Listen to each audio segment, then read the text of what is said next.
Hi, and welcome to today's Biznology Digital Marketing webinar. I'm Mike Moran, founder of Biznology and a senior strategist at Conversion, Revealed Context, and Solo Segment. I'm the co-author of Search Engine Marketing, Inc. and Outside In Marketing, and sole author of Do It Wrong Quickly. I'm a veteran of IBM, managing groups in IBM.com for 8 years and retiring from IBM in 2008 as a distinguished engineer. Today you'll be hearing from James Matthewson, who will present Outside In Marketing, a pragmatic approach to content marketing. But before we start, we need to recognize our sponsors. Barn Raisers, a full-service digital and social media solutions company that builds brands using proven relationship principles and ROI. Gagalamp empowers companies to amplify their social media content by leveraging employees, partners, and resellers. Try Gagalamp for free today. Gerris Corp, a full-service digital strategy firm that reaches deeper into the conversation than any other agency anywhere. IBM Press, publishing the highest quality content for critical business and technology topics. Mountaintop Data, a B2B marketing intelligence company providing marketing lists as well as data cleaning, data pending, and data maintenance services. As we wait for more attendees to join, let me review the format of our webinar. Our Biznology webinars last just 30 minutes, so you can easily fit them into your busy schedule. We record each webinar and we'll email you that link later this week. During our speaker's presentation, you can use GoToWebinar to ask a question. That orange arrow opens and closes your controls. If you have a question, simply type it into the box labeled Questions at any time during the event and press the Send button. I'll select a few questions at the end of our webinar and pose them to James.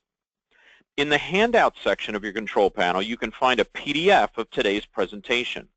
Today we'll be using the Twitter hashtag BizNoWebinar in case you'd like to share information during the webinar. While we're waiting for the last few attendees to join, I'd like to remind you that the Biznology monthly newsletter and daily articles are available for free at biznology.com. So if you're not already a subscriber, we'll hope that you'll sign up now.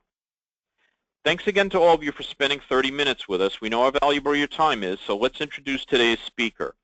James Matthewson is one of our Biznology authors and author of 2 books, Outside In Marketing, Using Big Data to Guide Your Content Marketing, and Audience Relevance and Search, Targeting Web Audiences with Relevant Content.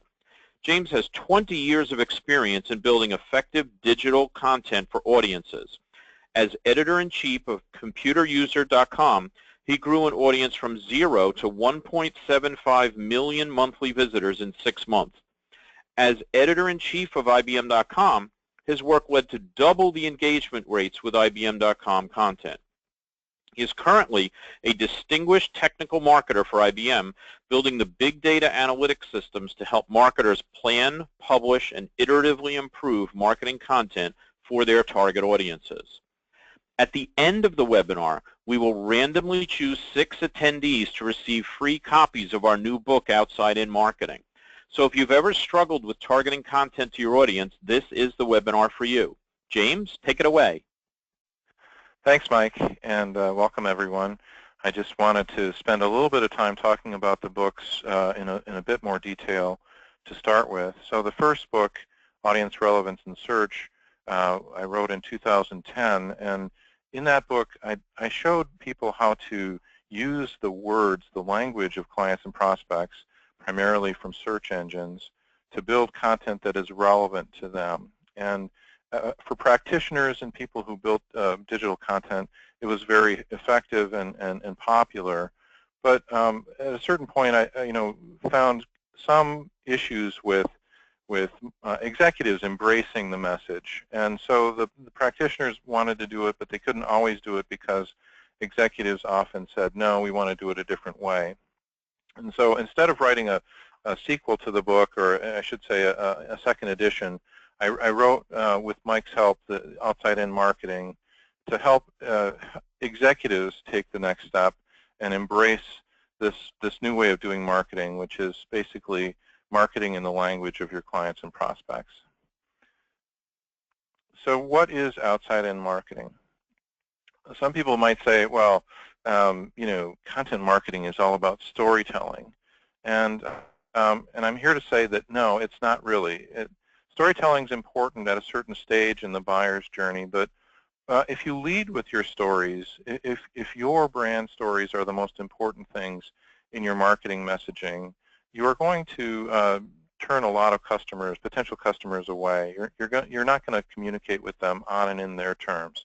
If you look at this picture here, you have a bunch of people sitting around a campfire, and they are the paradigm of a captive audience. They're sitting there understanding exactly what's going on. They're really into it, right? They got nowhere to go. There's no time issues present in this picture, and that's the kind of environment where storytelling works.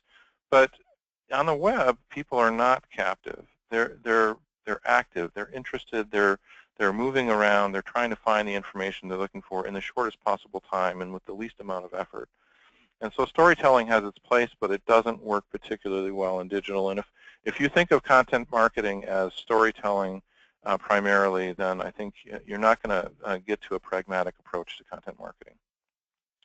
Another common way of characterizing content marketing is through branded content. You think about custom publishing, both in print and digital, and building these experiences that you then send out and distribute and syndicate around to different places with your brand stamped all over them. And the kind of content marketing that we're talking about with outside-in marketing is not branded content.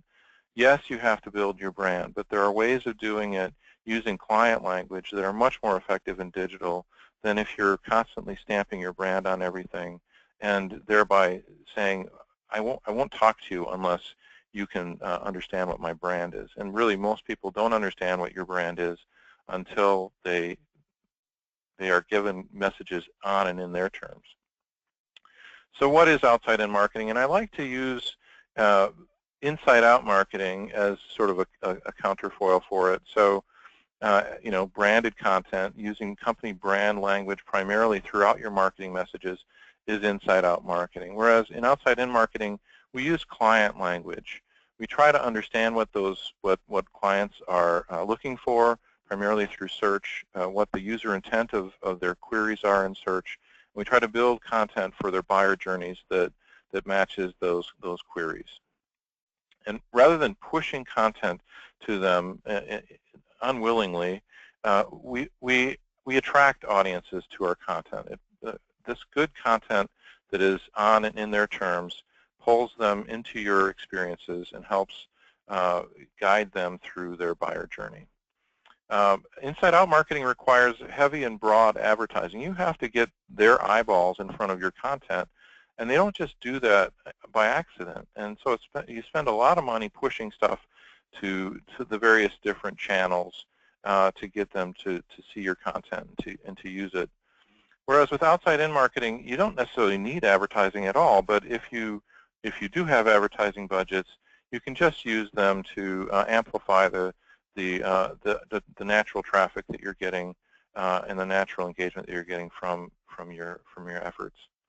Inside-out marketing interrupts audiences. It basically, you think about the paradigm of sitting in front of the television and sitting back and watching a program and then having a break for advertising, and what the mental model of that is. You're creating cognitive dissonance in the minds of the audience, and they're not so inclined to accept your messages unless there's some sort of gimmick or trick to them. Whereas with outside-in marketing, you're basically intercepting them on their natural journeys through their content information cycles and trying to get them to use your content as part of that information journey. And the mental model for that is that they're already engaged and they're already with you. You don't have to use a trick or any sort of gimmick to convince them.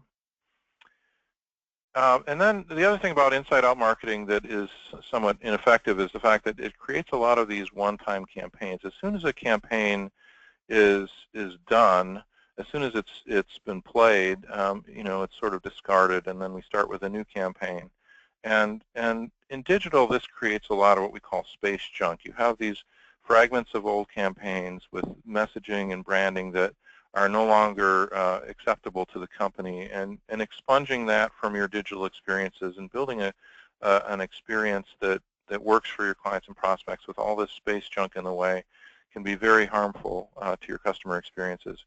Whereas with outside-in marketing, you use what we call evergreen campaigns. You understand what language they're interested in, and you build content around that language. And the content grows. You improve it as you measure and iterate and improve over time, and eventually you have something that has a large audience, regular people engaging with it, and you in that context you can amplify with a campaign or two, but those are just again, they're sort of like your advertising, your narrow, targeted, small things. The other thing about Inside Out is the fragmented media. I mentioned all the space junk.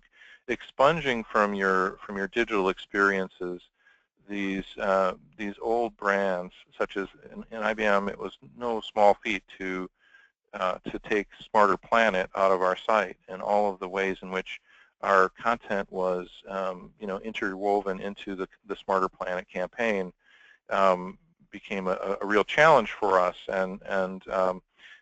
But if you use evergreen content, if you're not talking about smart or anything, you're just talking about whatever that thing is, you can integrate the media together so that the content that comes from starting with search query analysis and leads to content that works in digital can then be used in other media as well. It's not as though when people are in digital they think fundamentally differently than they do elsewhere. It's just that there are different interaction patterns. So that's the whole approach, is creating integrated media by starting with the language of your clients and prospects. And that's ultimately what we mean by a pragmatic approach to content marketing. So just a little bit of reasoning as to why. I built my first search course for IBM.com in 2007. And by 2008, people were saying search is dead. And the whole mantra of search being dead has been a continuous theme for the last 8 years. And really, this chart shows why that's just not true. Sure, search query volumes have leveled off on the desktop, but in mobile, we're seeing huge query volumes, and primarily what we're seeing is queries that are formed in the form of a question because they're voice queries. So voice search is a huge trend that we see, and it actually makes it easier to understand what the user intent is behind a query when somebody asks a question in natural language. And really all you have to do is mine those questions that they're asking and answer them in ways that are accessible to them. And really that's the spirit of trying to do outside-in marketing from a writing perspective. The other thing that we see is that back when search was relatively in its infancy, people searched a lot on brand names, and branded queries have consistently dropped over the last 10 or 11 years. And in place of branded queries, we see a lot of unbranded queries. So basically, they're asking questions about their own problems. They're trying to find solutions about things that are in their language, and they're trying to ultimately find the solutions to those problems on commercial sites. So that's your job, is to mine those unbranded queries, and when they land on your content that is brand neutral, to condition the conversation towards your brand ultimately, but only when they're ready. And here's a quick way in which that works. First of all, let me back up a little bit. So how do we create clear content? Clarity is secured by using the words, nouns and verbs alike, that are current and ordinary. And normally, when I give this slide in a live setting, I ask people who the famous content strategist is. But since we're on a webinar, I'll just say it. It's Aristotle. So 2,300 years ago, Aristotle was basically forming the basis for all communication by saying that really, in order to communicate with people, you have to use their words. And their words, again, we mine primarily through search queries, although we can also do social media listening to find out what the words that are common and ordinary are. And the way Google says it is focus on the user and all else will follow. And that's really what we're trying to do. We're trying to build user-centered content systems. And in order to understand what those users are saying and asking, you basically, again, you mine their queries. So Google becomes a proxy for what the user is looking for. So here's a user, Emily, and in every, it's very simple, really. In every decision point of Emily's journey, well-designed content is a differentiator between success and failure. So let's just say that Emily searches on something and clicks an organic result and lands on your page. She's going to scan it for relevance. In digital, they're not captive audiences, so you have to demonstrate right up front that this content is relevant to their query.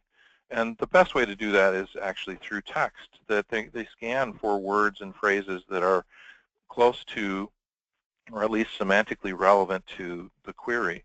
And if you don't have that text above the fold, they're going to bounce. So the first decision point is to build content that is easy to scan and understand. And then once she scans and determines that it's relevant, she'll begin engaging with the page. But if she determines that it's not relevant, she bounces. And she goes back to Google and she tries to find something else. And this experience is not neutral. It's a negative experience for your brand. You get enough of them and people start to think that you don't know what you're doing. And it's also a negative experience for your search equity, because Google actually measures these bounces and counts bounces against the quality of your content. So designing in a way that helps her scan and determine relevance is really the most important thing. Once she does determine that it's relevant, she engages, meaning she reads, she scrolls, she clicks. Are we giving her the right and quality asset, the thing that's going to actually answer her question or solve her problem? And that's the second decision point. And again, if you don't provide that, then it's another, you lose. It's another potential to create an adversary. But if you provide something that actually answers her question or solves her problem, you win. And now you have somebody who's an advocate. So this is how we brand using the language of our clients and prospects. We create experiences that users can begin to trust our brand because we're providing them with the content that they need to solve their problems. So that's for one particular query. Let's take a whole client journey. The way we slice up the client journey in IBM is discover, learn, solve, try, and buy. There are other parts of the journey, but in the interest of space, I'm just using these. So in Discover, we say, here's a typical query, what is big data? So we happen to have a page in IBM.com that ranks well for big data. And all it really does is answer that question. A lot of people wonder what big data is, and we have an answer that's vendor neutral. And then we have a few trends below that show how big data is changing over time and what you can use big data for to improve your business. Well, Emily, who's a CMO, wants to know how about big data for marketing? So maybe this asset is on that page previous, but maybe she can find it directly through search. And it's a video that basically explains 4 ways in which you can use big data to transform your marketing. Okay, so big data is gonna help me transform my marketing. Who are the players, the major players in this space? So she searches for big data platforms, and these are the platforms that she gets. And she becomes interested in one particular, and that would be Watson Analytics. So she wants to try it. And so she tries it, and she finds out that it could really help her marketing organization understand how to create more compelling messages and get them in front of more people, which is really the goal of marketing. But she has to sell it to her executives in order to get it bought in. So here in the buy phase, we have content that is primarily from third parties that show the importance of using, in this case, Watson Analytics to improve the bottom line for marketers. And so we have content through the entire journey for this particular audience member. And if you unpack it in terms of queries and then you build the content that matches those queries, you can build whole client experiences around mining search data and understanding the content that resolves from that. But it's not just Emily, it's also her whole buyer group. She has influencers on the left, and she has people that she needs to influence on the right. And we have to have content for all these people. So we work towards a model of sort of one-to-one marketing where we're trying to understand what each person in this buyer group needs, what their content journeys are like, and then we build content for them. So here's a quick case study. In 2010, we discovered, and I was on the team, that discovered that we didn't have any content in Google or Wikipedia for the queries that people cared about in cloud computing, and there are reasons for it. We were basically trying to brand our content with things like capacity on demand, dynamic infrastructure, basically our words for the same thing, cloud computing. We did have other places in IBM.com where people were trying to do this, and it was fragmented and difficult. So this was the fragmented experiences that we had, and we said, let's build an experience that is all about the words and phrases that people care about when they're looking for cloud solutions. So this was the strategy that we came in, outside-in marketing. And we built this experience. I had to use the Wayback Machine to find it, but you can see that we had a faceted search function front and center that had all the words and phrases at the time that were most important to people looking for cloud computing solutions. And behind each one of those buttons, there was content for it. And as you can see, since then, the search query volumes have changed somewhat, but they've been pretty consistent. And building a content experience around this and adding to it and helping it to grow and make it evergreen has really turned us around from a side player in cloud computing to ultimately the #2 player according to Gartner. And this is the kind of experience that we have. Basically, it's a landing experience that answers the question. There's nothing about the IBM brand on it to start with because the query is what is cloud, but it's simple and it communicates the message. And behind each one of these links, they can start a journey that gets ever more branded as they go. And this is how our SEO visibility has gone since we launched the site in April of 2011. And we've had a couple of bumps in the road, but primarily it's been up and to the right because we've continued to measure and iterate and improve, build this evergreen model of content as we went. So that's for one site. How do we scale it? We scale it by moving from left to right. We're originally, SEO was all about an afterthought. Can you optimize this page for search?